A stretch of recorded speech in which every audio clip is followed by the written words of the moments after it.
Alright, what's up folks, Rich Fantastic with you, giving you our recap of Week 17 of the NFL season. It's complete, the season is over, going to go through most of these games pretty quickly, like ones like this, the Detroit Lions 35-11 over the Green Bay Packers, because most of these games didn't really matter as this one did. Packers dropped to 7-9, Detroit's 9-7. Give the Lions some credit for finishing out the year. There's some talk. It looks like Jim Caldwell's going to be fired. I don't get it. Caldwell, he had the one season where they went 7-9. Every other year they've had a winning record. Remember, they finished that year strong. So I'm a little confused by that. Stafford played well in this game, 20 of 29, 323 yards. So I'm really not going to do the box scores for these ones. We just have too many games to go through at this. And like we said, we didn't have these ones. Had 3 touchdowns in this game. Detroit had no running game as they hadn't had all season. That's something that's got to be fixed with a new coach or without a new coach. The New York Jets lost to the New England Patriots. Patriots clinched the 1 seed. It was 26-6. The Jets dropped to 5-11. Bryce Petty in this game, 19-36, 232 yards. Played okay, but really, the Jets season, while it was over by the time McCown went down, they really lost any competitiveness on the offensive side of the ball. In that case, Tom Brady, pretty pedestrian in this one, 18-37, 190 yards, 2 touchdowns, no interceptions. We talked about it all year with Tom Brady, his peaks and valleys in this one. This was definitely a little, peaking and valleying off the level of greatness he usually displays. In this one, he was not particularly good. It was more below that, but still effective enough. New England will have to make sure they're right. They didn't run the ball particularly well. Their top rusher was 26 of 93, Dion Lewis. That's 3.6 per rush. Brandon Bolden was 9 of 46, 5.1. So that's certainly something they got to keep an eye on, but that defense is coming along. But offensively, the Jets' defense still did pretty well in this game, so the Jets moving forward certainly have some things to build with. Of course, they're keeping Todd Bowles for the future. They just signed him to an extension, so something to build on there, but the Jets really got to figure out their quarterback situation. The Cowboys finished above 500, will not be going to the playoffs. Terrible game in this one, 6-0 over the Eagles. Dak Prescott was not very good, 17 of 30, 179 yards, 1 touchdown, no interceptions. Ezekiel Elliott, 27 of 103, 3.8 per rush. On the other end, Nick Foles got benched for the Eagles. The Eagles still wrapped up to 1 spot. Foles was 4 of 11, 39 yards. No touchdowns, 1 interception. Certainly something that the Eagles will have to look at moving forward. They don't have Carson Wentz. Nate Sudfeld, who was the 3rd string, was 19 of 23, which is a good completion percentage, 134 yards. However, he was clearly just taking all the checkdowns, very basic for him, what the Cowboys were giving him. And of course, the Eagles' run game, which I talked about all year, which was very good with Carson Wentz, has certainly suffered a bit without Carson Wentz because teams can focus in more on the run. LeGarrette Blount, 9 of 37, 4.1. The team, 18 of 17, 3.9. So that certainly calls for concern. They're not going to go to Sudfeld. Nick Foles is going to be your guy. At least I'd be shocked if they went with Nate Sudfeld moving forward. So they certainly have to figure that out because that's going to be important for them moving forward. Cleveland finished the year off 0-16, once again finding ways to lose. Pittsburgh is 13-3. They will still be the number 2 seed, 28-24. DeShone Kizer, 16 to 30, 314 yards, 2 touchdowns, 1 interception. He was their top rusher, 6 carries, 61 yards, 10.2. The team, 27 of 102, 3.8, which isn't great, but they've been a pretty good running team at times, and frankly, as it was shown again in this game, they just found ways to lose. Like, they fumbled on a screen pass where they gained a 1st down, gave up a kick return to Juju Smith-Schuster. The last play where it ended on a 4th down, Kizer escaped the sack brilliantly, then threw a pass and the guy dropped it. Just the Cleveland Browns have invented ways to lose. I honestly thought Cleveland was going to improve off last year.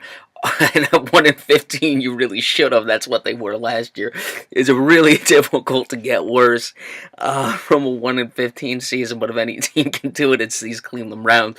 I thought there were going to be some strides taken. This team, I thought, was moving up as we, slowly but surely, but it clearly just wasn't there. DeShone Kizer, I worry about what you're going to have with him in the future, throwing a raw guy out there as they did in this case. But for the Pittsburgh Steelers, their starters didn't really play. None of the main guys, Antonio Brown, of course, Le'Veon Bell didn't play. They rested Ben Roethlisberger. Landry Jones went 23 of 27, 239 yards, 1 touchdown, 1 interception. While it doesn't seem all that important, it's nice that Landry Jones at least got some game action in, and relatively quickly, or relatively recent for when they play. It'll be 2 weeks, so that's important for them. Minnesota 23-10 over the Chicago Bears. Minnesota finishes 13-3, locks up the 2 seed. Chicago drops to 5-11. Looks like John Fox will not be back. Of course, we'll see all that happens tomorrow.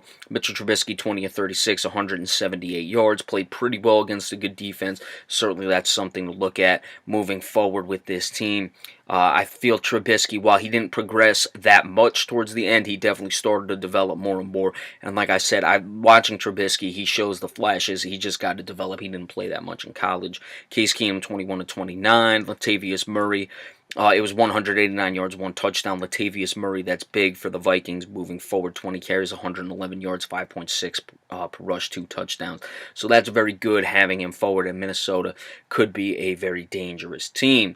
The Giants were able to finish off their season with the victory 18-10 over the Washington Redskins, who could not get to 500, finishing 7-9. The Giants finished 3-13. Eli Manning did not play well at all in this game, 10-28.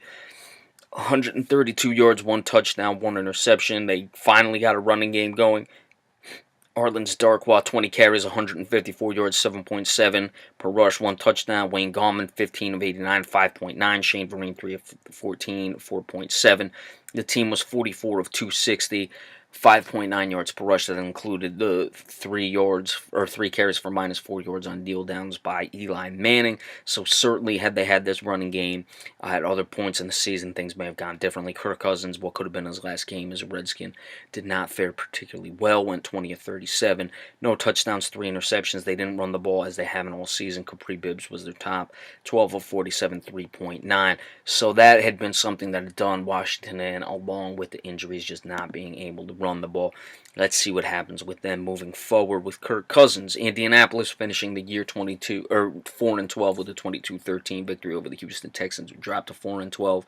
Real easy with this game. Injured quarterbacks for both teams. Injuries all the way around for the Houston Texans. Indianapolis never got going. They were never prepared for life without Andrew Luck, and it showed this entire season. Jacoby Brissett, I think, showed definitely that he can be a quality backup in this league, but he may even get a chance at a starter. I wouldn't judge him too harshly. I think he played pretty adequate coming in the way he did this year.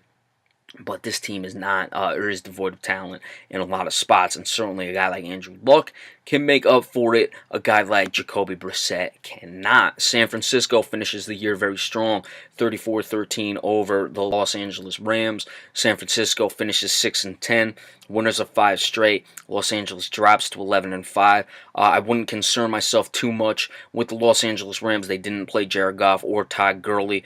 That defense, look, I don't know who they necessarily rested on the defensive side of the ball. Certainly, you have a little cause for concern. Jimmy Garoppolo has been lighting teams up. They had a lot of turnovers in this game as well. Didn't have any sacks, but that's certainly something to keep an eye on. But again, Los Angeles was basically cruising in this game, so don't take too much from it moving forward. Jimmy Garoppolo, 20 of 33, 292 yards, 2 touchdowns, 2 interceptions. Carlos Hyde, top rusher, 15 of 96 yards per rush. Matt Breida, 12 of 72, 6 yards per rush, 2 touchdowns for Hyde. So nice. Carlos Hyde is still young. You've developed with Matt Breida. Jimmy Garoppolo, you have your quarterback. Clearly got to get some weapons for him. Probably just shore up that offensive line, which isn't terrible, but find those things, and we'll look for San Francisco to be a very competitive team next year. The Cincinnati Bengals upsetting the Baltimore Ravens 31-27. Cincinnati finishes strong, 7-9. They eliminated 2 teams in the past 2 weeks, 2 teams that had chances at the playoffs. Baltimore will not be going to the playoffs at 9-7. Andy Dalton, 23 of 44, 222 yards, 3 touchdowns, no interceptions. They ran the ball well, as we saw a lot of teams that didn't run the ball well all season found it in this one. Joe Mixon was the top rusher, 18 carries, 96 yards. That's 5.3 per rush. Giovanni Bernard, 10 of 52, 5.2 per rush. The team was 30 of 146, 4.9 yards per rush. Joe Flacco was okay, 25 of 47, a lot of incompletions, 2 touchdowns, 1 interception. They ran the ball okay in this one between all the guys, 26 of 118, 4.5 yards per rush. It was Tyler Boyd caught a 49-yard touchdown on 4th and 12. Got the victory for the Cincinnati Bengals, which segues us into the next one, the Buffalo Bills, a team team that I've got to be rooting for. I've wanted to see this team make the playoffs.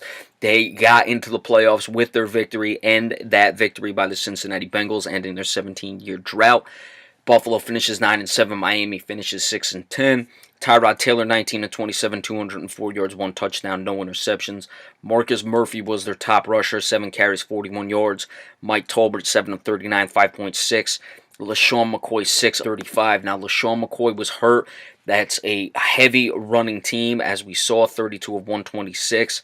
But those top guys were all the running backs very well. LaShawn McCoy was 11 of 10. That brought the numbers down. That was LaShawn McCoy, 11 of 10. I don't know if I said the 6 of 35 was McCoy. It was Tyrod Taylor. So certainly McCoy was hurt in this game. That's going to be big for them as they move forward. They play the Jacksonville Jaguars. It's going to be a tough test for them. So let's see what they have. But certainly hats off to the Buffalo Bills for making it to the playoffs. Seattle lost the game. Now Atlanta won anyway, so they weren't going to the playoffs. But Seattle finishes 9-7. Arizona, give them credit for the way they finished. Look, they went 8-8. Their quarterback, Carson Palmer, was out. They even had to turn to Blaine Gabbert. Drew Stanton, that is, went 15-34, 145 yards, 1 touchdown, 1 interception in this game. So clearly, for them to finish 8-8, of course, they lost David Johnson at the beginning of the year. Give them credit. Will they try to run it one more time with Larry Fitzgerald and Carson Palmer next year? I don't know. I don't know if Carson Palmer can stay healthy. There's certainly some things here where you say maybe, because I'm thinking this was going to be the last run year. It was certainly could have been there had all those guys stayed healthy.